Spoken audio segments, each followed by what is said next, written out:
자, 이제 시작할 건데, 자, 먼저 첫 번째는 이 강의를 만들게 된 이유에 대해서 말씀드릴게요. 그러니까 재정학을 제가 벌써 가르친 지 한 5년 됐는데, 재정학이라는 과목이 어떤 과목이냐면, 경제학 원론이 있을 거 아니에요. 그 다음에 미시 경제학이 있어요. 대학교로 치면 여러분 어떤 전공을 하더라도 1학년 때 원론 배우잖아요, 원론. 그 다음에 조금 들어간 다음에 세부 과목으로 들어가잖아요.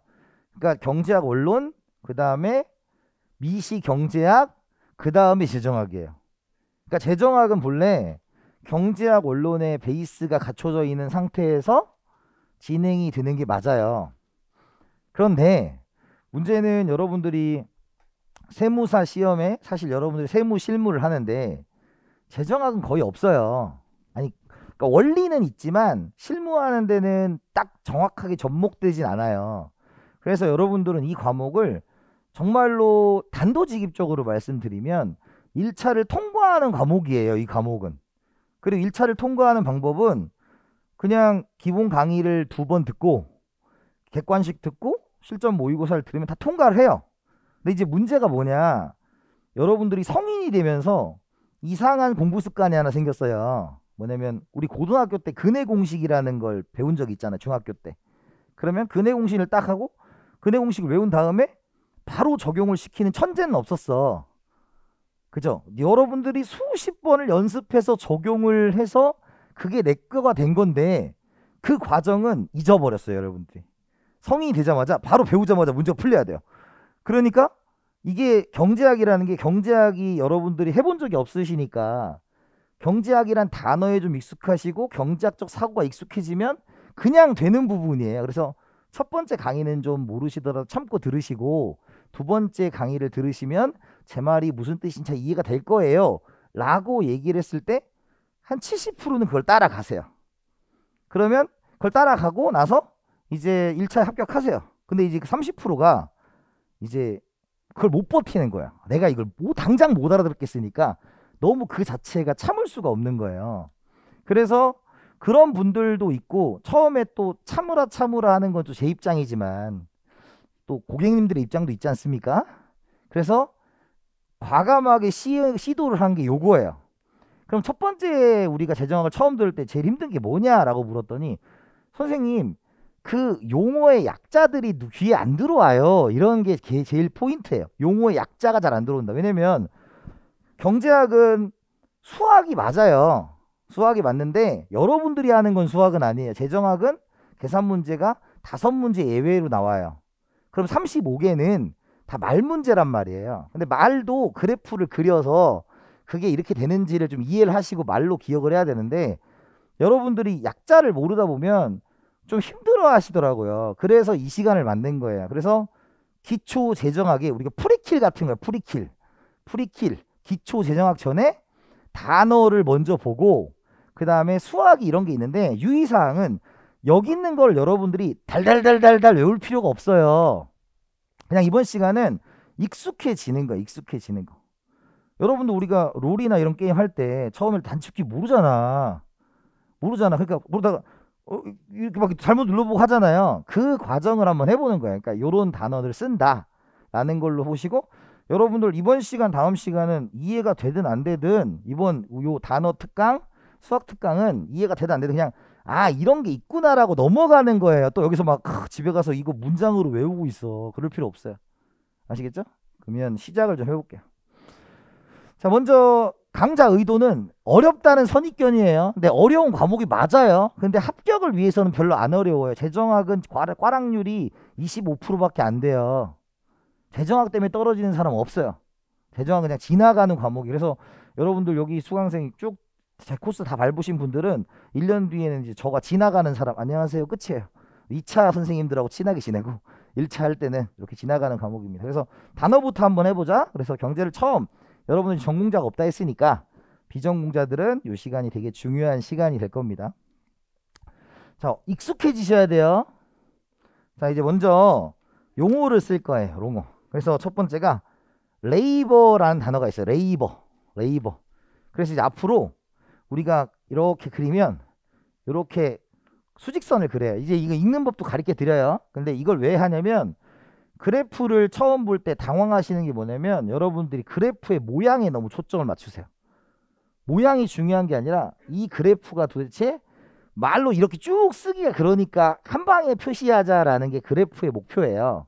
그러니까 이 그래프의 X축과 Y축이 뭘 의미하는지가 더 중요한 거예요. 그래서 만약에 여기다 L 이렇게 쓰면 노동량이란 뜻이에요. 레이버, 노동량. 앞으로 L 쓰면 노동량. 그래서 노동량이라는 것은 사람을 고용하는 거예요.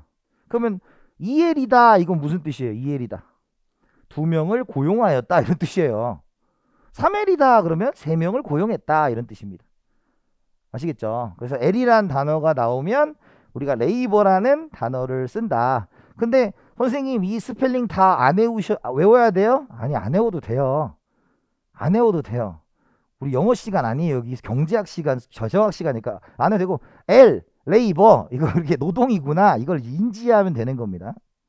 자 그러면 우리가 일반적으로 사람이 경제활동에 참여하는 거죠. 그죠? 그러면 제가 지금 노동을 여기에 팔러 온 거예요. 그럼 제가 여기서 일을 하고 노동을 제공하고 마음을 받겠어요? 돈을 받겠어요?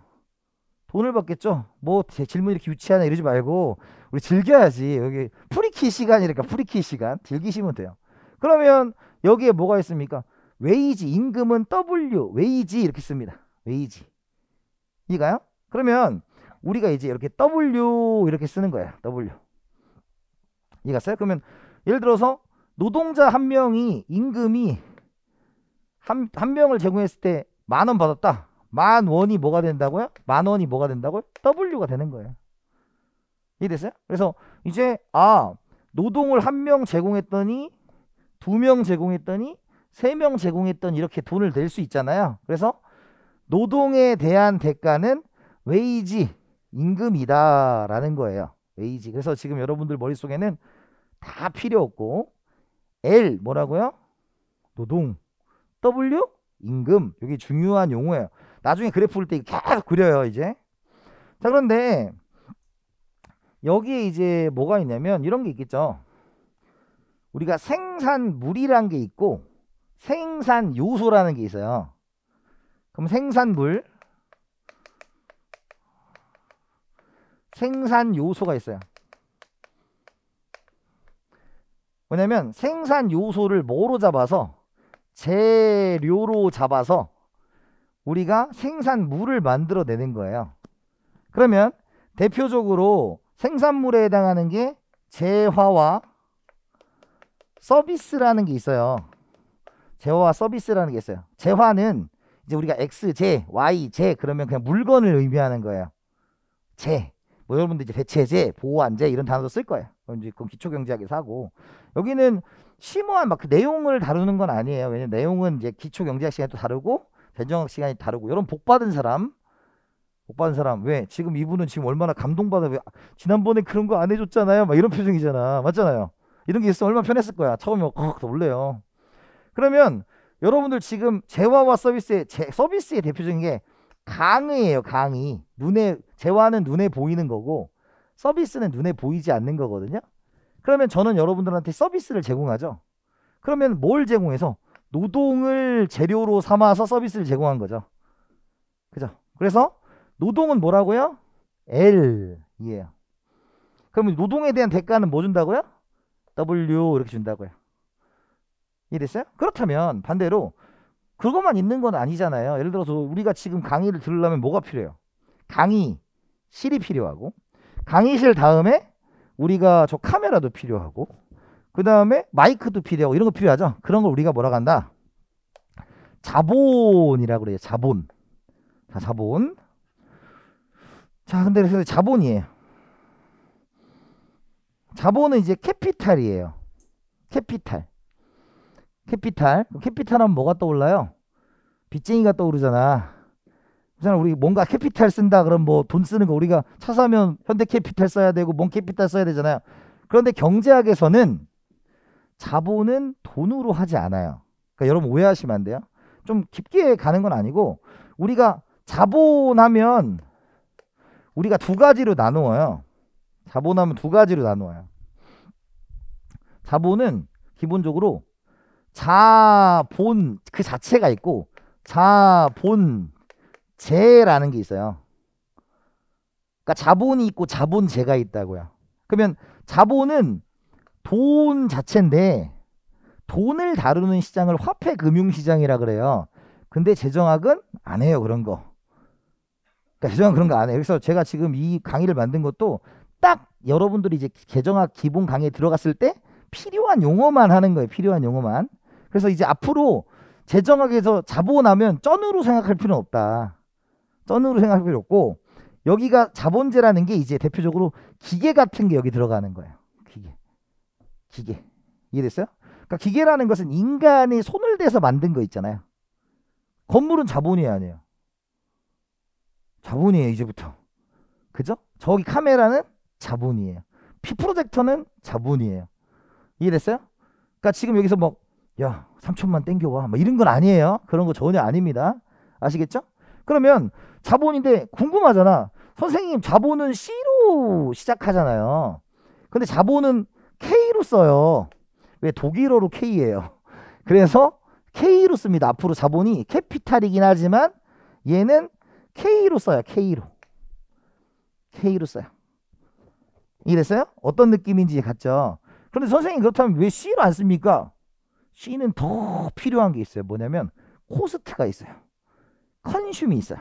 비용이나 우리가 소비라는 단어에 C를 쓰기 때문에 계속 겹쳐 쓸 수는 없잖아요.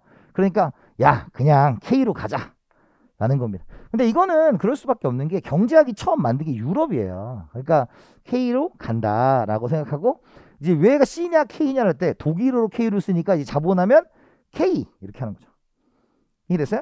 그러면 자본이잖아요. 그래서 여러분들 여기서 이건 화폐 자본으로서 그 다음에 자본재로서 있으면 우리는 이제 앞으로 뭐로 생각한다? 그냥 쉽게 말하면 자본재, 기계 같은 걸로 생각하면 돼요. 이제 앞으로. 아시겠죠? 자, 그래서 거기 보면 기계나 설비, 건물 등 이런 것들이 이제 앞으로 자본이다 라고 생각을 하시면 되는 거예요. 앞으로 자본이다. 자, 그런데 지금 보면 여기 써놨죠. 수험 경제학에서는 실물 자본으로서의 자본재로 생각하면 된다. 실물. 우리가 화폐가 있고 실물이 있어요. 실물은 그냥 우리 눈에 보이는 이런 것들을 실물이라고 생각하시면 돼요. 자, 그 다음에 뭐 인적 자본, 지식, 물적 자본, 기계인데 됐어. 뭐 이렇게 재정에 잘 얘기 안 해요. 그리고 그 다음에 자본 스톡이라는 건 양이거든요. 자본 스톡이라는 단어도 쓰긴 하지만 재정학에서는 또 많이 안 써요. 많이 안 쓰고. 근데 이제 요것도 마찬가지 유량이다. 우리가 이제 이런 단어도 있어요. 뭐 우리 재정학에서 그냥 알아두는 거예요. 우리가 저량이라는 게 있고 유량이라는 게 있잖아요. 저량이고 유량이라는 게 있어요. 저량은 일정 시점에 측정하는 거예요. 일정 시점. 그죠? 얼마 있어요? 그렇죠. 그게 저량이에요. 지금 3,000원 있다. 저량. 그죠? 연봉을 뭐야? 1년 동안 잰 거죠. 그건 이제 유량이라고 부르는 거예요. 일정 기간이다라는 거. 이런 단어 정도 한번 체크해 보면 될 것 같아요. 이해 되셨죠? 자, 그 다음에 이제 자본에 대한 대가는 이자율을 사용한다라는 거에서 우리가 인터레스트가 이자죠. 그죠? 오브 레이트잖아. 그럼 이제 R만 쓰는 거예요. R.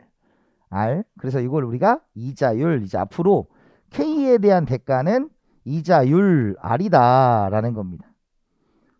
그러니까 우리가 일반적으로 소문자로 쓰면 이제 비율이고요. 대문자로 쓰면 총 액수로 쓰는 건데 뭐 그거까지는 비교할 필요가 없고, 지금 하고 싶은 얘기는 벌써 첫 번째 시간에 한 게 이거예요. 1. 노동은 L, 임금은 W, 자본은 K, 이자는 R 이다. 자본은 돈이다, 기계다. 일반적으로 기계다. 요거예요. 이게 아무것도 아닌 것 같지만 이걸 안 듣고 시작하면 힘들어 하세요. 진짜로 많이. 그리고 아직 이제 초반이니까. 그래서 요런 게 있고요. 그래서 요거 지금 용어들 잘 한번 기억을 해 두세요. 아시겠죠?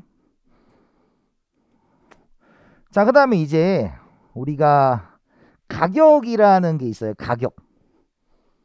가격은 이제 프라이스라고 씁니다. 이제 프라이스.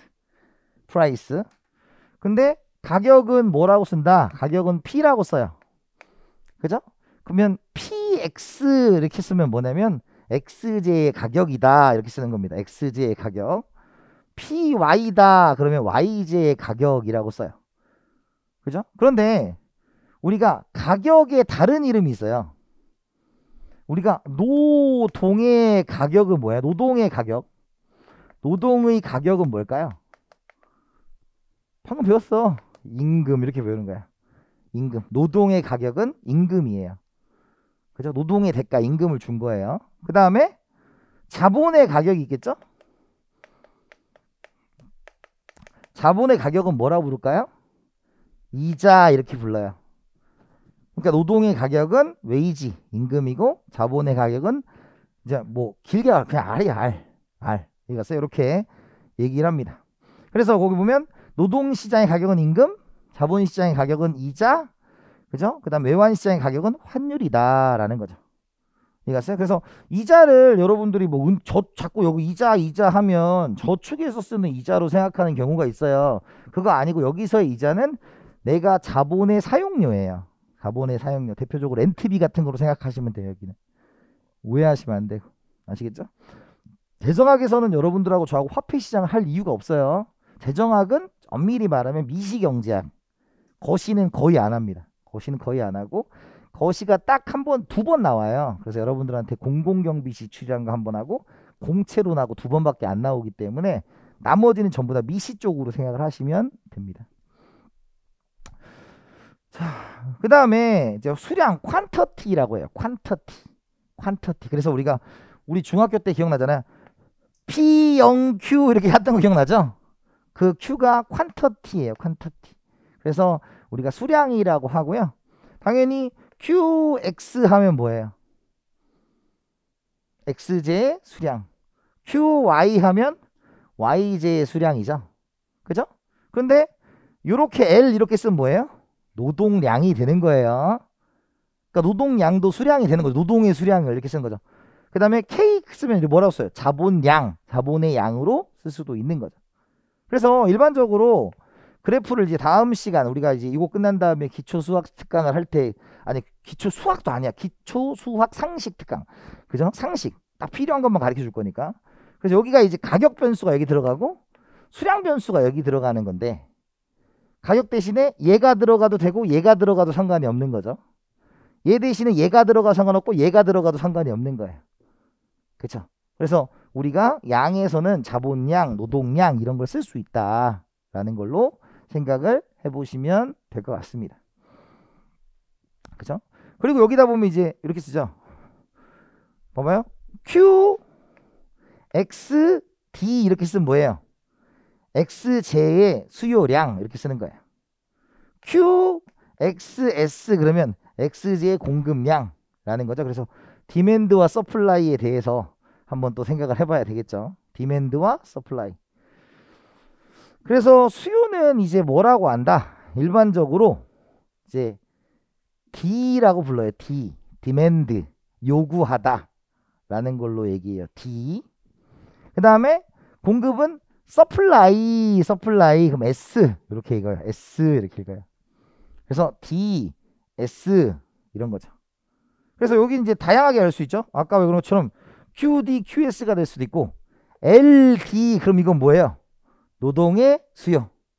LS 그럼 뭐예요? 노동의 공급 이렇게 쓰는 거죠. 그죠? 이해됐어요? 그 다음에 KD 그럼 뭐예요? 자본의 수요. KS 자본의 공급 이렇게 얘기할 수 있죠. 그래서 다양하게 기호를 쓸 수가 있다라는 거고 얘는 좀 많이 쓸 거예요. 이제 앞으로 또 많이 쓸 거예요. 이해됐어요? 그래서 요거 보시면 되고 첨자를 붙이는 방법이다라는 겁니다. 이해됐죠? 그래서 이제 D, S, 자, W가 뭐예요? 임금, L이 뭐예요? 노동, K가 뭐예요? 자본. 그거 그렇게 하면 답하면 돼요. 뭐 스펠링 다 안 외워도 된다고. 자, 앞으로 이제 여러분 참고로 이걸 왜 하냐면 재정학의 첫 번째 시간이 제일 어려워요. 재정학 첫 번째 시간 제일 기본 재정학 할 때 첫 시간이 시험에 많이 안 나오지만 제일 어려워요. 첫 시간. 첫 시간에 막 붕 나가요. 왜냐면 그게 완전히 이 기초가 다 갖춰져 있어야만 할 수 있거든요.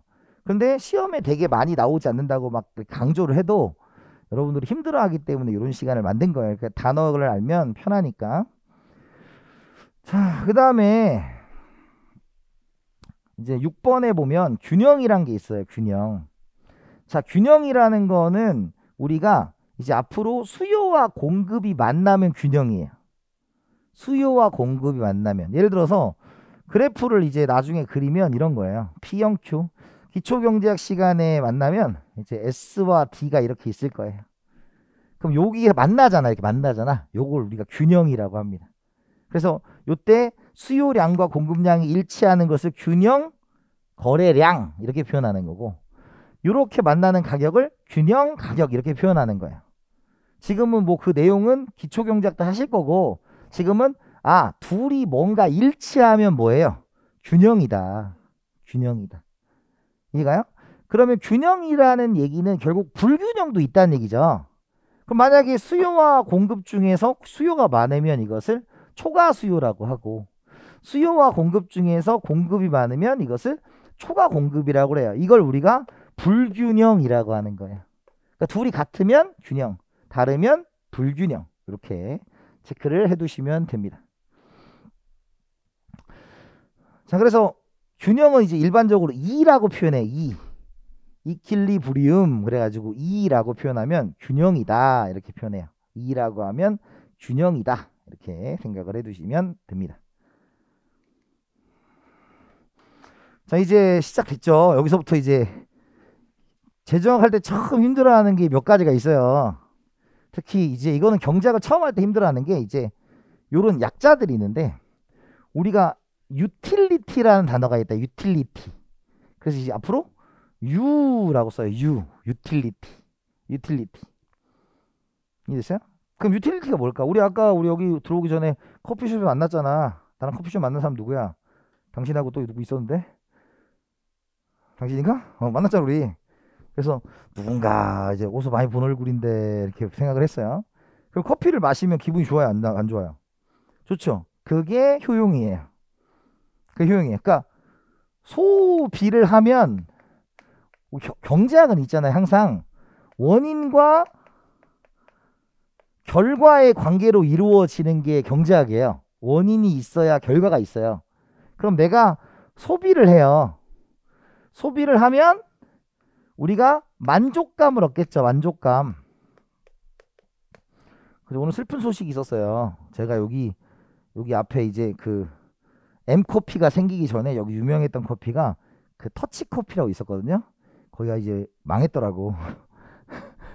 거기 망했더라고. 맛있었는데 거기가 이제 그 자기가 컵을 따라 먹어야 돼요. 근데 이제 요게 있기 전에는 거기로 사람들이 많이 갔어요. 왜냐면 귀찮고 빨리 받고 싶으니까. 근데 여기가 더 빨리 나오잖아. 그러니까 이제 접었더라고요. 그러면 커피를 소비하면 만족감이 있으니까 만족감, 기분이 좋을 거 아니에요. 그걸 우리가 U라고 씁니다. 유틸리티, 효용이라고 쓴다. 이거요? 그러니까 만족감은 효용이에요. 효용이라고 쓰는 거고요. 이 효용은 뭐냐면 점수로 표현이 가능하다라는 표현이에요. 점수로 표현이 가능하다. 얼마큼 좋아? 3.7만큼 좋아. 이렇게 얘기할 수 있어요. 누가요? 그건 우리가 고민할 필요가 없어. 사람마다 다른 거지. 이해가요? 얼마큼 좋아? 7.8이야. 와우. 3.7이 와. 이렇게 하는 거예요. 그게 이 점수로 표현하기 효용이에요. 그죠? 그 다음에 그럼 이제 여기 토탈이죠. 토탈. 이제 토탈이 있어요. 토탈. 이제 우리가 T는 딱 두 번 써요. 여러분들한테. 1번이 토탈 쓰고요. 2번이 텍스 할 때 써요. 텍스. 근데 좀 이따 할 거니까 텍스를 할 때 쓰고 토탈일 때 써요. 그래서 우리가 소비한 양이 주는 만족감을 총으로 더한 거예요. 그럼 무슨 뜻이냐? 이런 거예요. 잘 봐요. 그럼 여기까지 하고 한꺼번에 해볼게요.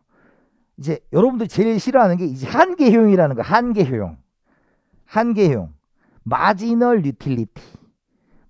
복수형 마지널 유틸리스예요. 우리는 스펠링을 안 해도 되니까 이제 TU 뭐예요? TU. 토탈 유틸리티. 이걸 뭐라고 한다? 총 효용이라고 부르는 거고, MU는 우리가 이제 한계 효용, 마지널 유틸리티 이렇게 부르는 거예요. 자, 이 얘기가 뭐냐면 이렇게 쓴 거예요. 잘 보세요. 예시를 들어볼게요. 여러분들, 우리가 배가 고프잖아요. 지금 말고 내가 배가 고프다 이거야. 여러분들 이제 요즘에 우리 남학생들 훈련소 갔을 때 요즘에도 막 그 훈련소에서 막 초코파이 마음껏 먹을 수 있나요? 아니요? 그죠? 뭐 그 훈련소에서 일주일에 한 번 정도 먹잖아요. 그래서 참고로 제가 초코를 싫어하는 애인데 군대 가서 초콜릿을 먹게 됐어요, 제가. 제대하고는 안 먹었어요. 지금도 별로 안 먹어요. 근데 군대에서는 진짜 음식이 단 게 하나도 없으니까 초콜릿을 그렇게 먹게 되더라고, 사람이. 그래서 초코바를 하나, 두 개, 세 개를 먹었어요. 그죠? 그럼 내가 초코바를 하나 먹었을 때 만족감이 얼마냐? 라고 했더니 뭐래? 한 30이라고 쳐요. 만족감. 요게 이제 우리가 MU라고 할게요.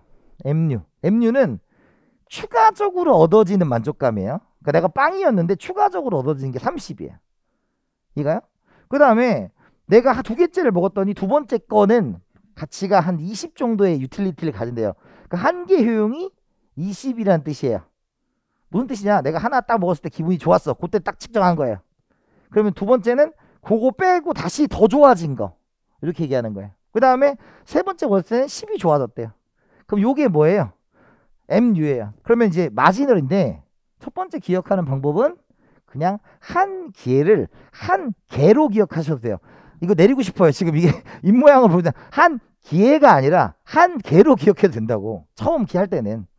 그러니까 한 개당 늘어났을 때 한 개가, 그러니까 여러분들 요거는 뭐냐면 우리가 이제 추가적이란 단어, 추가적으로 원인이 변했을 때 추가적으로 결과가 어떻게 됐습니까? 이걸 물어보는 거예요. 추가적인 원인과 추가적인 결과. 그러면 추가적인 원인이 하나 늘어났을 때 추가적인 결과가 이렇게 됐다는 거예요. 이해됐어요? 자, 그러면 이걸 이제 총으로 쓰면 어때요? 총, TU, 총효용이죠. 총효용. 그러면 하나일 때 30만큼 좋고 두 개 있을 때는 이걸 두 개를 더해야 50이 나오겠죠. 그죠? 세 번째는 이렇게 얼마가 60이 나올 거다. 이렇게 쓰는 거예요. 이걸 좀 수학식으로 쓰면 얘가 퀀터티겠죠. 퀀터티. 그래서 요걸 좀 멋있게 쓰면 이렇게 쓸 수 있어요. 이제 여러분들이 다음 시간 정도 할 건데 미분이라는 게 있어요. 미분을 해야 돼요. 벌써부터 두려워하면 안 돼요. 그리고 미분을 못한다. 재정학 미분을 못한다.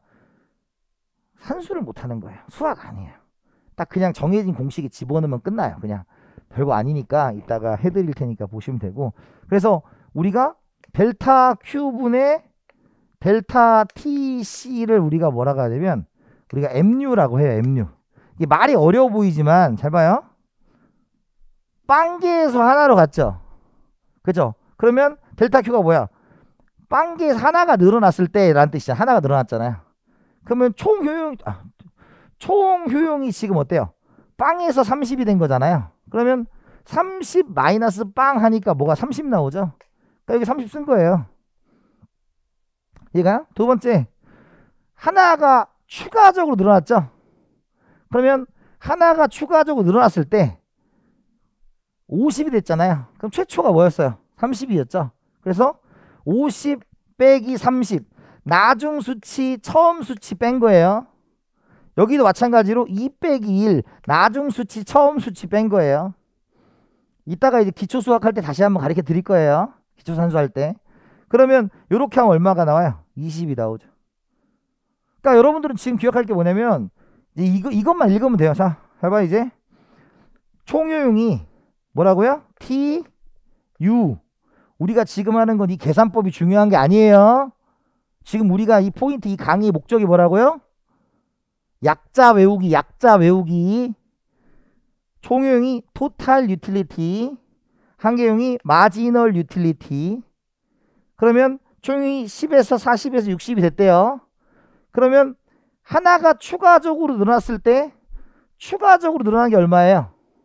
32죠. 그게 여기 있는 거예요. 이해됐어요? 자, 다시 하나가 추가적으로 늘어났대요. 그럼 추가적으로 늘어나는 거 얼마예요? 20이죠? 여기 있는 거라고. 그럼 얘는요, 빵에서 하나가 늘어났을 때 10이 늘어났잖아요. 여기 있는 거예요. 이해됐어요? 그러니까 여러분들이 한계라는 단어에 너무 꽂혀가지고 너무 어려워하실 필요 없어요.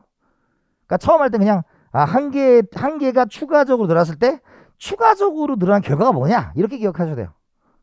지금은 아시겠죠? 재밌죠? 부담 없잖아. 이거 안 하고 하면 첫 시간에 다 녹아나요 진짜. 파레토 효율성 할 때 녹아나요 진짜. 근데 이거 하고 나면 이제 그래서 만든 거예요. 자, 그 다음에 이제 여기서부터 조금 이제 좀 난도가 생기죠. 무차별 곡선이다.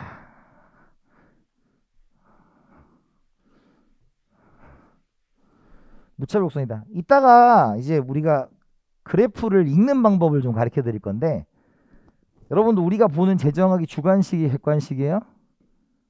객관식이에요. 자꾸 논문 쓰려고 공부하지 마세요. 제가 제일 좋아하는 말이 뭐냐면 수험 적합성이에요. 수험 적합성. 우리는 딱 85점만 맞으면 돼요. 85점. 85점. 딱 100점 맞으려고 100점 맞을 시간에 세법하자. 100점 맞을 시간에 세법하자. 1차는 떨어지는 사람 우리 학원에 없어요. 네, 2차가 문제인 거지. 2차 떨어진다는 얘기 아니야. 또 오해하면 안 돼. 우리 학원은 또 유명하신 선생님들과 함께 하기 때문에. 자, 여기 보면 인디퍼런스다. 인디퍼런스 커브다. 이렇게 쓰잖아요. 인디퍼런스. 디퍼런스가 다른 거죠. 인디퍼런스가 다르지 않은 그걸 무차별하다라는 뜻이에요. 이해가요? 그러니까 무차별하다는 건 뭐냐면 우리가 소비에서 쓰는 말이에요. 소비에서 쓰는 말이에요. 그럼 소비에서 아까 뭐였었죠? 뭔가를 소비하면 만족감을 얻는다 했죠. 그걸 우리가 TU, MU 이런 걸 썼잖아요. 그죠? 총효용, 한계용 이런 거 썼잖아. 근데 이거는 얘의 특징이 뭐냐면 아까 뭐였어? 너 얼마큼 좋아? 7.8점이 이거였죠. 근데 여러분들 어떤 거 할 때 우는 거 있잖아. 우리 딸한테 딸 오늘 저녁 뭐 먹을 거야? 우리 딸이 그거에 빠져 있어. 가츠동인가? 그 뭐 있잖아. 그 연어 들어가 있는 거 있잖아. 그거 맞나요? 음식 몰라요? 음식 몰라? 연어 그 덮밥을 너무 좋아해. 그러면 우리 딸 가츠동 먹을 거야? 아니면 우동 먹을 거야? 그러면 아무거나 줘. 가 무차별한 거예요. 왜? 똑같다는 뜻이야. 나한테 이거 만족감이 똑같으니까 똑같다라는 거죠. 그런데 한계 효용이라면 얘도 100점, 얘도 100점 이런 뜻이야. 근데 무차별은 몇 점인지는 모르겠는데 둘의 만족감이 같아요. 이렇게 얘기하는 거라고. 그걸 우리가 무차별하다. 그래서 얘는 뭐라고 하냐면 우리가 순서죠. 서수예요. 서수. 그러니까 무차별 곡선으로는 그냥 얘가 좋아 이걸로만 따지는 거예요. 하지만 그 선에 있는 거는 다 만족감이 같은 거니까 지금 우리는 그건 나중에 기초경제 때 할 거고, 지금 무차별 곡선을 이제 이렇게 써. 이렇게 여기가 이제 x가 있고 여기가 y가 있다. 그럼 이렇게 그리고 여기 i 이렇게 써요. i 쓰면 이게 뭐라고요? 무차별 곡선이란 뜻이에요. 그죠? i. 그리고 이제 어떤 책인지 IC 이렇게 쓰기도 해요. 욕하는 거 아니에요. 인디퍼런스 커브를 쓴 거예요. 인디퍼런스 커브.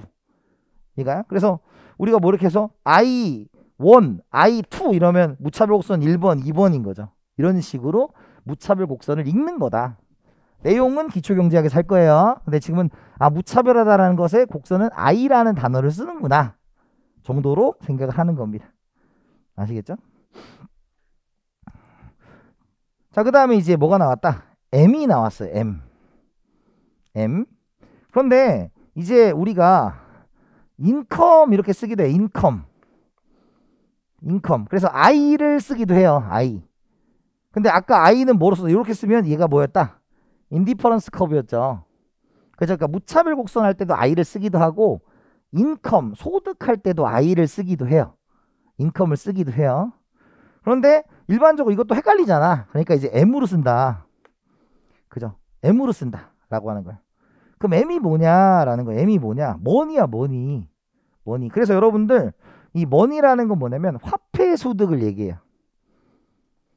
화폐 소득. 우리가 I는 인베스트먼트도 있어요. 인베스트먼트. 이게 뭐예요? 투자. 투자할 때도 I를 쓰기도 해요. 근데 그럼 여기서 선생님 I는 투자도 쓰고 거기도 쓰고 어떻게 구분합니까? 그래프로 구분하는 거예요. 나중에 이제 익숙해지면 이제 이렇게 I 쓰면 요거는 무차별 곡선이에요. 뭐 이렇게 얘기할 때 여러분들이 다양하게, 그러니까 스펠링당 하나면 얼마나 좋겠어요.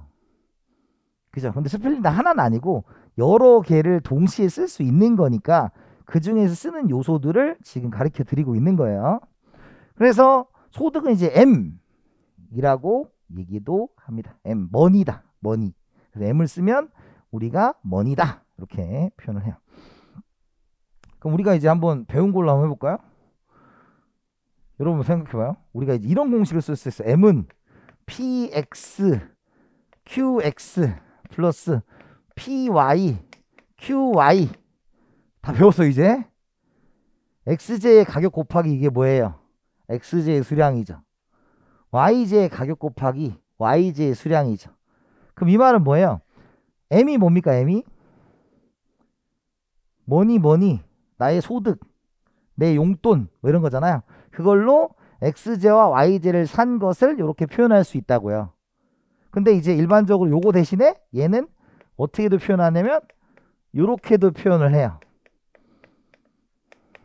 그래서 XJ 수량을 이렇게 쓰고 YJ 수량을 이렇게 쓰기도 합니다. 이걸 우리가 나중에 배우는 예산선이다 이런 걸로 하는 거예요. 이해됐어요? 그래서 M은 나의 용돈, 소득 이렇게 얘기하는 겁니다. 자, 이제 여기 있죠? 리저. 레저입니다. 레저. 자, 레저가 뭐냐면 우리가 이제 이거 재정학에서 되게 좋아하는 거예요. 근데 우리가 L과 L을 구분해야 되는 거예요, 이제는. L은 아까 뭐였어요? 노동, 레이버였죠. 여기서 L은 뭐예요? 리저. 대학원에서 우리 교수님이 리저 그래 하셔가지고 도대체 리저는 무엇일까? 이렇게 했는데 여가였어요, 여가. 그래서 L 씁니다. 그래서 여러분들 나중에 이제 그래프를 그릴 때 여기다가 L 쓰고 여기다가 M 이렇게 쓰는 그래프를 그릴 거예요. 배울 거예요. 그럼 L이 뭐라고요? 여가. M이 뭐라고요? 소득. 그래서 요 그래프는 여가 소득 모형 그래프를 그릴 때 L과 M을 사용할 겁니다.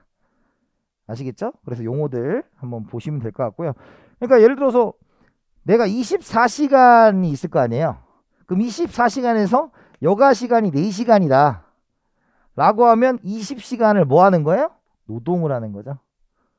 그죠? 24시간은 여가 플러스 노동으로 구성될 거니까 내가 만약 4시간을 여가로 즐기면 20시간을 일하는 사람이 된다. 이런 식의 수식을 만들어 냅니다.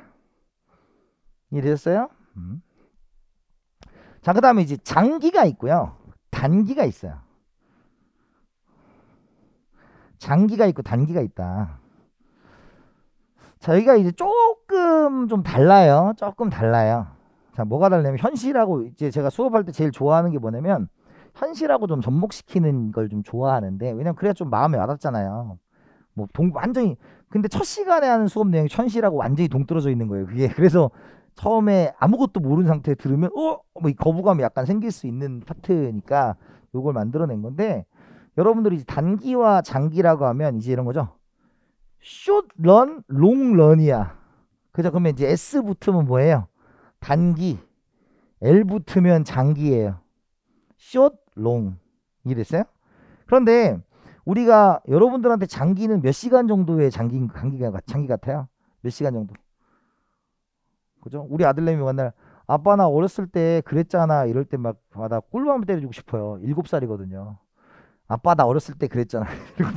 도대체 몇 살이나 먹었길래 막 이런 생각이 들 때가 있어요. 그죠? 그럼 예를 들어서 우리가 가게를 차렸어요. 가게를 차렸는데 1년 후가 있고 10년 후가 있겠죠. 그럼 어느 게 장기예요? 10년이라고 판단하면 안 된다고. 여기서는 이제 경제에서는 그런 게 아니라 내가 10년을 장사했는데 지금 노동이 뭐였어요? L. 자본이 뭐였어요? K이죠. 그죠? 그런데 자본은 변동시키기 쉬울까요? 어려울까요?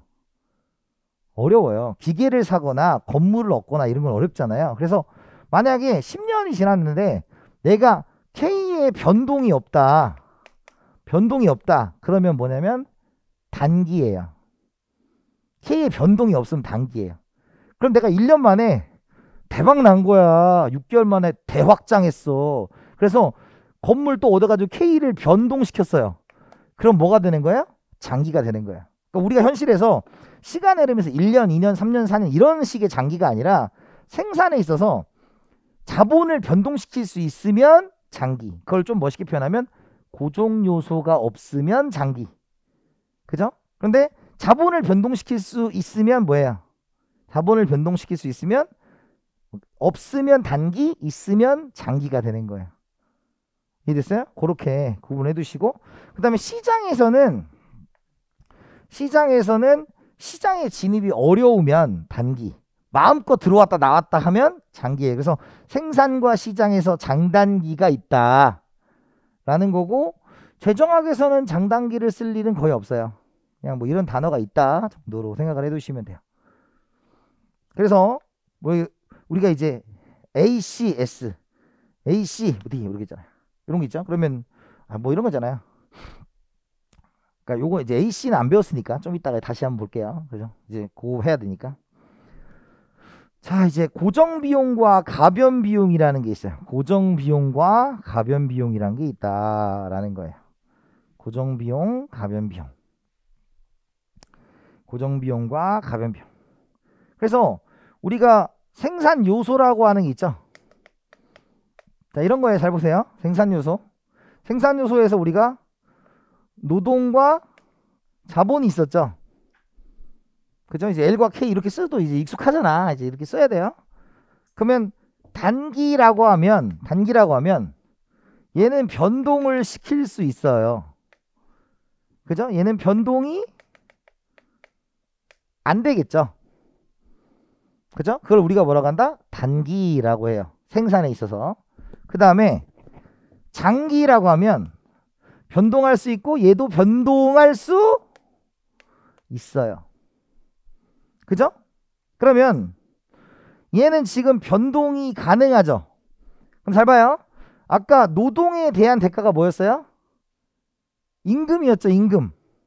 임금이죠. 자본에 대한 대가가 뭐였어요? 이자였잖아.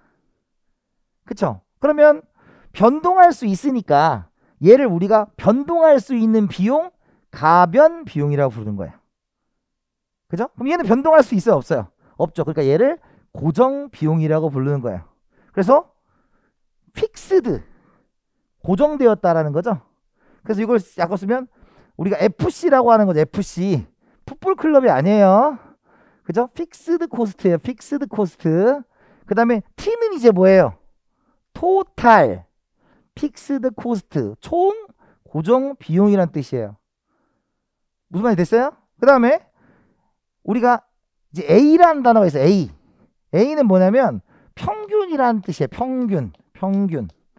에버러지죠. 에버러지 평균이에요. 에버리지가 평균이니까. 그래서 우리가 AFC 그러면 평균 고정 비용 이렇게 쓰는 겁니다. 평균 고정 비용. 그죠? 그럼 이제 앞에 거 할 수 있잖아요. 아까 AC가 뭐예요? AC가 평균 비용이죠. 그럼 SAC는 뭐예요? 단기 평균 비용 이렇게 읽는 거죠. 그 다음에 LAC는 뭐예요? 장기 평균 비용 이렇게 읽는 거라고. 이해됐어요? 이게 여러분 이게 익숙해지시기만 하면 돼. 나중에 이제 한글 다 못 써줘요. 이거 나중에 설명할 때 다 약자로 쓸 수밖에 없으니까. 왜냐면 우리 그래프 그릴 때마다 자 평균 비용 이렇게 한글로 어떻게 했어 쉽지 않죠. 여러분들도 스스로 우리 카톡이나 문자할 때 약자 쓰잖아요. 그거랑 똑같은 거예요. 얘네들 약자 되게 좋아하거든. 약자 한다고 생각하면 돼. 약자. 자, 그 다음에 이제 요소 집약도라는 단어가 나와요. 요소 집약도. 그죠? 그래서 요소 집약도라는 건 뭐냐면 이제 L분의 K죠. L분의 K를 요소 집약도라고 그래요. 그럼 예를 들어서 어떤 물건을 만드는데 노동자가 10명 필요하대요. 기계는 20개가 필요하대요. 그럼 L분의 K는 뭐예요? 10분의 11분의 20K를 하면 우리가 이제 L분의 K가 2라는 뜻이죠? 그러니까 여기 분모가 있으면 1인당 자본량을 부르는 말이 요소집약도라는 단어예요. 요소집약도. 그러니까 L분의 K. 요건 나중에 이제 하버거 모형이라는 거에서 하게 됩니다. L분의 K. 1인당 자본량. 이렇게 부르는 거예요. 근데 지금 이거 요소집약도를 막 외울 필요는 없어요. 지금 중요한 건 요소집약도를 L분의 K로 하는구나. 그럼 L이 뭐냐? 노동. K가 뭐냐? 자본. 이거 나중에 재정학 가면 다 배워요, 다시. 그러니까 그때 가서 L이 뭐고 K가 뭐고 이러지 말라고. 그리 시간이에요, 이 시간은. 자, 그 다음에 생산 관련 용어죠. 자, 여기까지 하고 잠깐 쉴게요. 자, 생산 관련 용어입니다. 자, 우리 이제 점점 속도가 빨라질 수 있어요. 왜? 이제 배웠거든요. 토탈이 뭐예요? TT. 마지날이 뭐예요? MM. 에버러지가 뭐예요? AA. 이제 익숙하죠? 그죠? 그럼 생산이 뭐예요? 생산. 프로덕트죠? 그래서 TP, MP, AP 이렇게 되는 거예요. 자, 그런데 우리가 지금 아까 뭐라 했냐면 경제학에서는 항상 뭐와 뭐의 관계를 표현한다? 원인과 결과의 관계를 표현하는 거죠. 원인과 결과의 관계. 여러분, 이 원인과 결과의 관계는 굉장히 중요해요. 왜냐면 여러분들 나중에 미분해야 되거든. 그럼 미분은 항상 원인으로 미분하는 거예요. 항상 원인으로. 그죠? 그러면 우리가 생산하려면 투입된 생산 요소인데 일반적으로 여기는 생산 요소를 노동을 넣어요. 노동을 넣는다고. 노동을 집어넣어요. 그러면 수량이 바뀔 거 아니에요. 수량이. 그죠? 그러면 노동량이 뭐예요? 원인.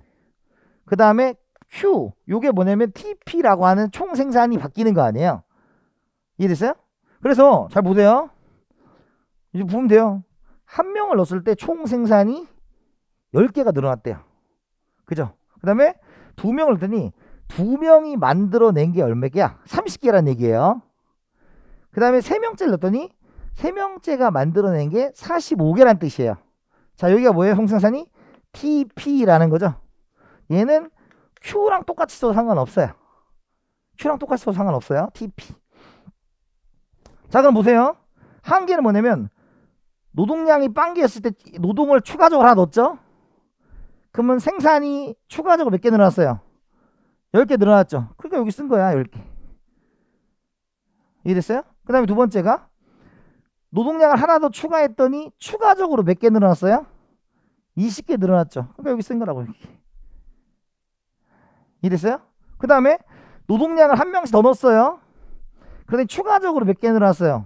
15개 늘어났죠. 그러니까 여기 있다. 이렇게. 이해가요? 어떤 느낌인지 같죠? 그래서 이걸 좀 멋있게 쓰면 MP라고 하고, 항상 쓸 때는 어떻게 쓰냐면 원인의 변화분분의 결과의 변화분으로 쓰면 돼요. 원인의 변화분분의 결과의 변화분. 그럼 원인이 아까 뭐라 했어요?